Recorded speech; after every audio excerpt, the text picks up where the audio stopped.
তারেক রহমান কইছে যে এই দেশে চরমপন্থা এবং মৌলবাদের অভয়ারণ্য যেন পরিণত হইতে না পারে। দেখেন, অতি উত্তম কথা। তবে ইন্ডিয়া মনে করে মৌলবাদীদের বিরুদ্ধে শেখ হাসিনাই একমাত্র ভরসা। ইন্ডিয়া টুডে একটা নিবন্ধ ছাপিয়েছিল 2022 সালে। 2016 সালে বামেরাও বলতো দেশের বড় শত্রু মৌলবাদ। হাসিনার ফ্যাসিবাদ কিন্তু বড় শত্রু না, বড় শত্রু মৌলবাদ বামেদের মতে।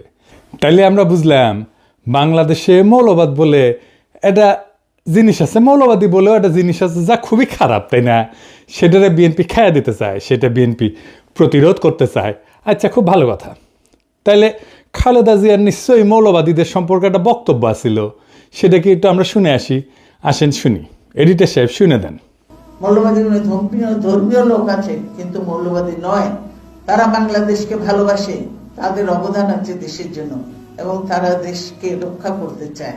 তার মানে খালেদা জিয়ার বক্তব্যের বিরুদ্ধে দাঁড়াইল তারেক রহমান। এই মৌলবাদ নিয়ে কেন বাঙ্গুয়েলিদের এত চুলকানি? আসেন এটা একটু দেখি, তাইলে বুঝবো বিএনপি কার খপ্পরে পড়িছে। মৌলবাদ এদের ইংরেজি হইতেছে ফান্ডামেন্টালিজম। এই শব্দের উৎস কখন? শব্দটা প্রথম 20 শতকের শুরুর দিকে আমেরিকাতে প্রোটেস্ট্যান্ট খ্রিস্ট ধর্মে এটার উদ্ভব। 1910 থেকে 1915 সালে এই প্রোটেস্ট্যান্ট খ্রিস্টানরা একটা সিরিজ পুস্তিকা প্রকাশ করে, দ্য ফান্ডামেন্টালস নাম দিয়ে, যেখানে বলা হয় বাইবেলকে আক্ষরিক অর্থে মানিতেই হইবে, আক্ষরিকভাবে মেনে মেনে চলতে হবে। তখন খ্রিস্টান জগতে ফান্ডামেন্টালিস্ট মানে ছিল সেই সব খ্রিস্টানেরা যারা বাইবেলকে অক্ষরে অক্ষরে অনুসরণ করত, বা বলতে পারেন রক্ষণশীল খ্রিস্টানেরা। অর্থাৎ শব্দটার জন্মই হয়েছে খ্রিস্ট ধর্মে, ইসলামে না। কিন্তু এটা এখন ইসলাম বুঝাইতে কেন ব্যবহার করা হয়? পশ্চিমা দুনিয়ায় শব্দটার রূপান্তর কেমনে হইল? আসেন এটা একটু বুঝে দেখি। দ্বিতীয় বিশ্বযুদ্ধের পর পশ্চিমা রাষ্ট্রতন্ত্র, বিশেষ করে আমেরিকা, ধর্মনিরপেক্ষতার নামে ফান্ডামেন্টালিজম শব্দটাকে ধীরে ধীরে নিজেদের ধর্মের মধ্যে একটা সাংস্কৃতিক বিরোধ হিসেবে টিকায় রাখে। ধর্মের মধ্যে আছে না না ফেরকার দ্বন্দ্ব আছে না, সেই রকম। মানে খ্রিস্টান মৌলবাদ, যা থেকে মৌলবাদ শব্দটার উৎপত্তি, তাকে নিজ ধর্মের ভেতরকার বিষয় কইরা রাখে। মানে এটা আমাদের ঘরের একটা ব্যাপার। রক্ষণশীল খ্রিস্টান হওয়া কোনো অসুবিধা নাই, কিন্তু রক্ষণশীল মুসলমান এটা হওয়া যাবে না। কেন যাবে না? এর পরে আসতেছি। আমেরিকার সোভিয়েত ইউনিয়নের কোল্ড ওয়ারের টাইম থেকে এই ফান্ডামেন্টালিজম ধীরে ধীরে একটা পলিটিক্যাল এবং সিকিউরিটি টার্ম হয়ে দাঁড়ায় পশ্চিমা বিশ্বের, বিশেষ করে ইরানের বিপ্লবের পরে 1779 সালে। ওই সময় থেকে পশ্চিমা মিডিয়া এবং একাডেমিয়া ইসলামকে কেন্দ্র কইরা ইসলামিক ফান্ডামেন্টালিজম শব্দটা ছড়াইতে শুরু করে। এখন প্রশ্ন হইতে পারে যে কেন ইসলামকে টার্গেট করা হইল? পশ্চিমা দুনিয়া কল্পনাও করে নাই যে ইসলামের নামে একটা রাষ্ট্র বিপ্লব হইতে পারে এই 20 শতাব্দীতে, কিন্তু হইল। এছাড়াও পশ্চিমের আছে ক্রুসেড এবং অটোমানের কাছে পরাজয়ের স্মৃতি। সেই কারণেই পশ্চিমের কল্পনায় ইসলাম সবসময় একটা চ্যালেঞ্জার সভ্যতা। ক্রুসেডে তারা হার মানে, আবার 1753-তে কনস্টান্টিনোপলের পতন ঘটে, 1600 শতকে ভিয়েনার অবরোধ ঘটে। এই সমস্ত ইতিহাস ইউরোপীয় সভ্যতাকে মনে করায় দেয় ইসলাম সামরিক এবং সাংস্কৃতিকভাবে তাদের প্রতিদ্বন্দ্বী।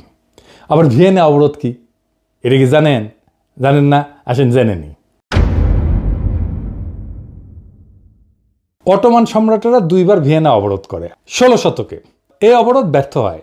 কেন ভিয়েনা এত গুরুত্বপূর্ণ ছিল জানেন? ভিয়েনা ছিল ইউরোপের প্রবেশের দরজা। যদি অটোমানরা যে ভিয়েনা দখল করতে পারত, তবে তারা জার্মানি, ইতালি, ফ্রান্স পর্যন্ত অগ্রসর হইতে পারত। তাই ভিয়েনায় যে অবরোধগুলো হয়েছিল, যেটা ঠেকাই দিতে পারছিল ইউরোপিয়ানরা, সেই জন্যই ইউরোপিয়ান চেতনায় সেটা সভ্যতার রক্ষা হিসাবে স্মরণীয় হয়ে আছে। এবং ভয়েরও কারণ, যদি ভিয়েনা দখল হয়ে যাইত তাহলে তো ইউরোপ মুসলমানদের দখলে চলে যেত। ক্রুসেড পর্ব শেষ হওয়ার পরেও ইউরোপে ইসলামকে চিরশত্রু হিসেবে কল্পনা করা হইতো, মূলত ভিয়েনা অবরোধের মতো ঘটনার কারণে।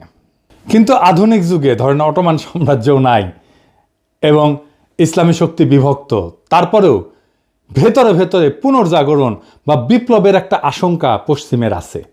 আর বিপ্লব তো হয়ও ইরানে। এবং আরেকটা কারণ হইতেছে খুব গুরুত্বপূর্ণ, যে পশ্চিম তো পশ্চিমা সভ্যতার যে সংকট, তার কোনো সমাধান দিতে পারেনি। যেমন কি সংকট? পশ্চিমা সভ্যতার কিছু অমীমাংসিত সমস্যা আছে। যেমন পশ্চিমা সভ্যতা বিজ্ঞান, প্রযুক্তি, গণতন্ত্র, মানবাধিকারে বড় অবদান রাখলেও কিছু মৌলিক সমস্যার আজও সমাধান করতে পারেনি, যেমন বৈষম্যের সমাধান করতে পারেনি। এই পুঁজিবাদী সমাজ ধনী গরিবের বৈষম্য ক্রমাগত বাড়াইছে। বলা হয়তো ধনীদের তরফ থেকে ট্রিকল ডাউন করতো, আস্তে আস্তে ব্যয় ব্যয় ব্যয় ব্যয় চুইয়ে পড়িয়া পড়িয়া নিচের লোকেরা আস্তে আস্তে কিছুটা সম্পদ হয়তো পাইতো। পশ্চিম ব্যক্তি স্বাধীনতাকে সর্বোচ্চ করছে, কিন্তু সমাজ, কমিউনিটি, পরিবার এগুলো ভেঙে গেছে। মানুষ একা, বিচ্ছিন্ন, বিষণ্ণতায় ভোগে। রাষ্ট্র, রাজনীতি, ধর্ম বা নৈতিকতা থেকে বিচ্ছিন্ন হয়ে গেছে। এর ফলে যুদ্ধ, এর ফলে উপনিবেশিকতা, এর ফলে পরিবেশ ধ্বংস, এবং সব কিছুকে বলা হয় প্রগতিশীলতা, প্রগতি, নেসেসিটি, এই বলে বৈধতা দেওয়া হয়। পশ্চিমা বিশ্বে যে ক্ষমতার দ্বন্দ্ব, এটাকে বলা হয়তো যে ব্যালেন্স অফ পাওয়ার যদি থাকে, অনেকগুলো শক্তির যদি শক্তিশালী যদি রাষ্ট্র থাকে, তাহলে একটা ব্যালেন্স অফ পাওয়ার হবে, এইটা স্থায়ী শান্তি নিশ্চিত করতে পারবে, কিন্তু করতে পারেনি। যুদ্ধ কোথাও থামাইতে পারেনি। 2টা বিশ্বযুদ্ধ হয়েছে, কোল্ড ওয়ার হয়েছে, আজকেও তো যুদ্ধ হইতেছে বিভিন্ন দেশে, তাই না? এখনো ইউক্রেনে যুদ্ধ হইতেছে, কয়েকদিন আগে ইসরায়েল ইরান যুদ্ধ হইল। আর প্রকৃতি, পরিবেশ, এটা ধ্বংস হয়ে গেছে। কারণ প্রকৃতি পরিবেশকে এটা মনে করে এটা ভোগের একটা বিষয়। যাকে সভ্যতা বলে মনে করে পশ্চিম, তা মনে করে যে এই পরিবেশ থেকে সব কিছু টেনে আমি ভোগ করলেই আমি সভ্য হইতে পারবো। এর ফলে পরিবেশ ধ্বংস হয়ে গেছে, জলবায়ু পরিবর্তন হচ্ছে, প্রাকৃতিক সম্পদের সংকট এখন একটা বৈশ্বিক হুমকি। এই জায়গায় ইসলাম একটা অল্টারনেট সমাধান দিতে পারে, যদি ইসলামকে কেবল ধর্ম না, একটা সভ্যতাগত প্রস্তাবনা হিসাবে দেখা হয়। তবে কিছু জায়গায় তো কিন্তু বিকল্প দেয়, যেমন অর্থনীতিতে এটা একটা ন্যায়সঙ্গত বন্টনের একটা ব্যবস্থা দেয়, প্রস্তাবনা দেয়। এমন একটা ব্যবস্থা দাঁড় করায় যেখানে সম্পদ এক জায়গায় জমে থাকতে পারে না, এটা ঘুরতে বাধ্য হয়। পুঁজিবাদ বা সমাজতন্ত্র এই দুইটার বাইরে যায় ইসলাম একটা সোশ্যাল জাস্টিস, এর তার সাথে সাথে প্রপার্টি রাইটসের মডেল দেয়। তারপরে সমাজকেন্দ্রিক একটা জীবন দেয়। ইসলাম ব্যক্তিকে সম্মান দেয়, কিন্তু সমাজকে ভাঙে না। পরিবার, প্রতিবেশী এবং তার যে উম্মার ধারণা, এটা মানুষকে সম্পর্কিত করে রাখে। আর নৈতিক যে রাজনীতি, সেটা রাষ্ট্র শুধু আইনের মেশিন না, বরং নৈতিক দায়িত্বশীলতার কেন্দ্র। ইসলামের একটা ধারণা আছে, আমানতের ধারণা। ক্ষমতা একটা আমানত, ক্ষমতা মানে দায়বদ্ধতা। আমাদের এই লিবারাল ডেমোক্রেসিতে জবাবদিহিতা কার কাছে? জনগণের কাছে, তাও দিতে চায় না তারা। কিন্তু ইসলামে জবাবদিহিতা কার কাছে? জনগণের কাছে অবশ্যই, কিন্তু উপরালার কাছেও। কেবল নাগরিকের কাছে না, খোদা তাআলার কাছেও। শান্তির ধারণা, শান্তির ধারণাও ধরেন ইসলামে একটা খুব র্যাডিক্যাল চিন্তা আছে। ইসলাম যুদ্ধকে বৈধ করে শুধু আত্মরক্ষায়, মানে নিপীড়ন বন্ধ করতে, 2টা জায়গায়। শক্তি ব্যবহার মানে আধিপত্য না, ন্যায় প্রতিষ্ঠা। পশ্চিমের যেটা জাস্ট ওয়ার থিওরি, সেটার বাইরে একটা নৈতিক শান্তির তত্ত্ব এটা। তার মানে ইসলামের যুদ্ধ 2 জায়গায় বৈধ, আত্মরক্ষা এবং জুলুম বন্ধে। শক্তির ব্যবহার এটা আধিপত্যের জন্য না, ন্যায়ের প্রতিষ্ঠার জন্যে। এমনকি ধরেন প্রকৃতির সাথে সম্পর্ক, ইসলাম প্রকৃতিকে আমানত হিসেবে বলে, শোষণের বস্তু না। খিলাফার যে ধারণা, সেখানে মানুষ প্রকৃতির উপরে শাসক না, তার রক্ষক। এই যে পরিবেশগত বিপর্যয় হতো, এই পরিবেশগত বিপর্যয় হতো না পৃথিবীতে যদি ইসলামের দৃষ্টিতে পরিবেশ আর দুনিয়াকে দেখা হইতো। তাই ইসলামকে একটা বিকল্প সভ্যতার ধারণা হিসেবে এটা একটা পরীক্ষা নিরীক্ষা করা সম্ভব সমাজে, রাষ্ট্রে। আমি আমার পিএইচডি গবেষণার কথাই বলি, এইখানে যেখানে গ্যাপ, সেখানে ইসলামের ধারণা প্রযুক্ত করলে সমস্যাটা মিটে যায়, কিন্তু এটা নিয়ে অন্যদিন আলাপ করা যাবে। তাই ইসলাম শুধু না, পুরা ফান্ডামেন্টালিজম, এই মৌলবাদ শব্দটা ইসলামের সাথে যুক্ত কইরা একটা ভয় তৈরি করা হয় পশ্চিমে। কারণ আধুনিক রাষ্ট্রতন্ত্র এবং গণতন্ত্রের চ্যালেঞ্জ পশ্চিমা রাষ্ট্রতন্ত্রের চোখে ইসলাম একটা আদর্শগত বিকল্প হয়ে দাঁড়ায়। অর্থাৎ গণতন্ত্র, লিবারালিজম, সেকুলারিজমের বাইরে এক সম্পূর্ণ সামাজিক রাজনৈতিক কাঠামো হাজির করে ইসলাম। তাই একে প্রতিরোধ করার জন্য ইসলামিক ফান্ডামেন্টালিজম শব্দ দিয়ে তাকে ব্যাকওয়ার্ড, ইরেশনাল, অযৌক্তিক, ভায়োলেন্ট, সহিংস এইটা বলে চিত্রিত করা হয়। মুসলিম রাজনৈতিক আন্দোলনগুলোকে যদি ফান্ডামেন্টালিস্ট হিসেবে ট্যাগ দেওয়া যায়, তাহলে তাদেরকে আন্তর্জাতিকভাবে অগ্রহণযোগ্য কইরা দমনকে বৈধতা দেওয়া যায়। কিন্তু দেখেন, হিন্দু ধর্মে কোনো মৌলবাদ নাই, খ্রিস্ট ধর্মে মৌলবাদ নাই। খ্রিস্ট ধর্মে মৌলবাদকে আলাদা করে দেখা হয় কেন? খ্রিস্ট ধর্মে ফান্ডামেন্টালিজম এটা আভ্যন্তরীণ ধর্মতাত্ত্বিক এবং সাংস্কৃতিক দ্বন্দ্ব। এইটাকে যদি ডেমোনাইজ করা হয়, তাহলে পশ্চিমা জনসংখ্যার একটা বড় অংশ সরাসরি ক্ষুব্ধ হয়ে যাবে। তাই ওদের মিডিয়া এবং একাডেমিয়া খ্রিস্টান ফান্ডামেন্টালিজম শব্দটাকে সীমিত অর্থে ব্যবহার করে, সন্ত্রাস বা হুমকির সাথে যুক্ত করে না, কিন্তু ইসলামকে করে। ইসলামের ক্ষেত্রে তারা এইটাকে এক্সটার্নালাইজ করছে, বাইরের শত্রু, সভ্যতার চ্যালেঞ্জ, আধুনিক রাষ্ট্রের জন্য হুমকি, এইভাবে তারা হাজির করে। কার্ল শিমিট বলছিলেন যে রাজনীতির মৌল কেন্দ্র হইল ফ্রেন্ড ভার্সেস এনিমি, এই বিভাজন। পশ্চিমা রাষ্ট্রতন্ত্র ইসলামের ফান্ডামেন্টালিজম ধারণাটাকে ব্যবহার করছে এনিমি হিসেবে চিহ্নিত করার জন্য। ফুকো দেখাইছেন যে কিভাবে ক্ষমতা ডিসকোর্স তৈরি করে বা বয়ান তৈরি করে। ইসলামিক ফান্ডামেন্টালিজম একটা ডিসকোর্স বা বয়ান যা ইসলামকে সবসময় ইরেশনাল, ভায়োলেন্ট, প্রিমডার্ন এই হিসাবে উপস্থাপন করে। এডওয়ার্ড সাইদও বলছেন তার ওরিয়েন্টালিজমের ধারণায় যে পশ্চিমা সংস্কৃতি সবসময় পূবকে অন্য বা আদার বানায়, নিজের আধুনিকতাকে বৈধতা দেয়।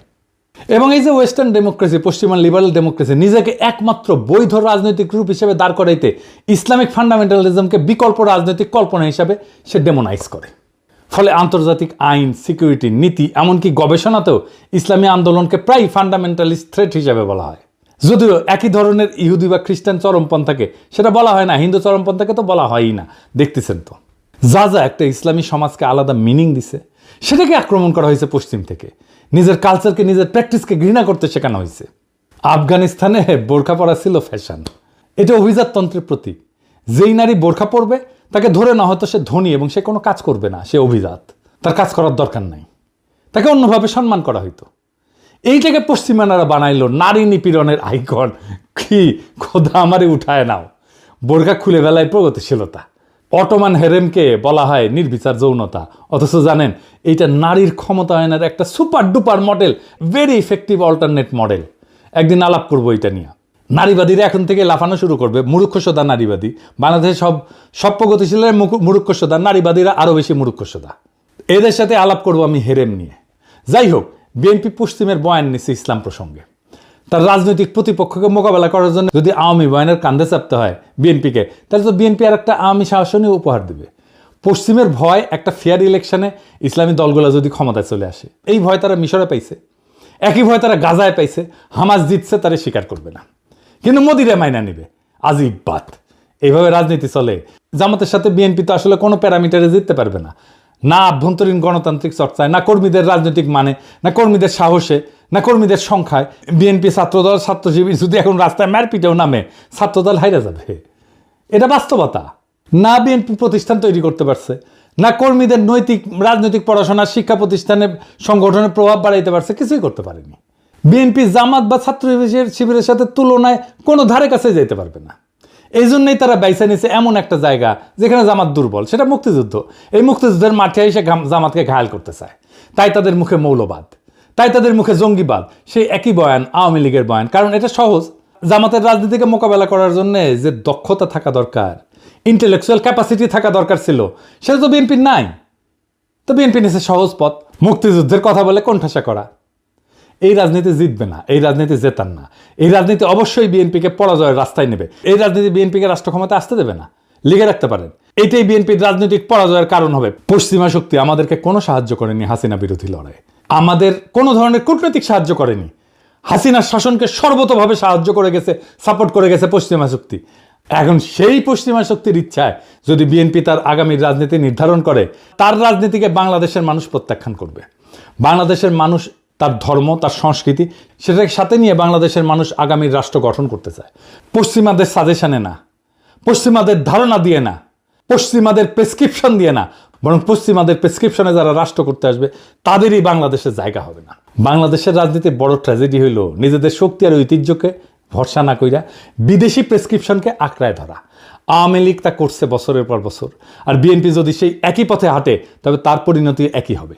মৌলবাদ নামের কৃত্রিম আতঙ্ক দেখায় জনগণকে ভয় দেখানো যায়, কিন্তু ক্ষমতা দখল করা যায় না। বাংলাদেশের মানুষ চায় না কোনো আমদানি করা প্রেসক্রিপশন, তারা চায় নিজেদের ধর্ম, সংস্কৃতি, ইতিহাস এবং আত্মপরিচয়ের ভেতর থেকে বেরিয়ে আসা একটা রাষ্ট্র। সেই রাষ্ট্র হবে ন্যায়ভিত্তিক, বিশ্বাস এবং মূল্যবোধ নির্ভর, যেখানে বিদেশি লেবেল না, বরং বাংলাদেশের মানুষের রক্ত মাংসের চাহিদা তার রাজনৈতিক চালিকা শক্তি হবে। তাই আজ যদি বিএনপি আওয়ামী লীগের সহজ পথ অনুসরণ না কইরা বরং নিজের কণ্ঠে, নিজের বয়ান, নিজের আত্মপরিচয়কে রাজনৈতিক ভিত্তি করে তোলে, তবে এই জাতি তার পক্ষেই আবার জায়গা উঠবে। কিন্তু যদি তারা পশ্চিমের সাজেশন আর আওয়ামী লীগের কপি পেস্ট রাজনীতির মধ্যে হারায় যায়, তবে এই জাতি তাদের ক্ষমা করবে না। ইতিহাসের আদালতে তখন বিএনপির নাম লেখা থাকবে আত্মসমর্পণকারীর তালিকায়, পরাজিতের তালিকায়। বাংলাদেশ আজ নতুন দিগন্ত চায়, আওয়ামী বা পশ্চিমা কণ্ঠস্বর না, বরং নিজের সত্যিকারের কণ্ঠস্বর যে দল সেটা শোনাবে, সেই দলই আগামীর বাংলাদেশ করবে, এইটা লিখে রাখতে পারেন, এটা নিশ্চিত। সেটাই ছিল 2024-এর বর্ষা বিপ্লবের অঙ্গীকার। বাংলাদেশ সেই পথেই হাঁটবে। ইনকিলাব জিন্দাবাদ।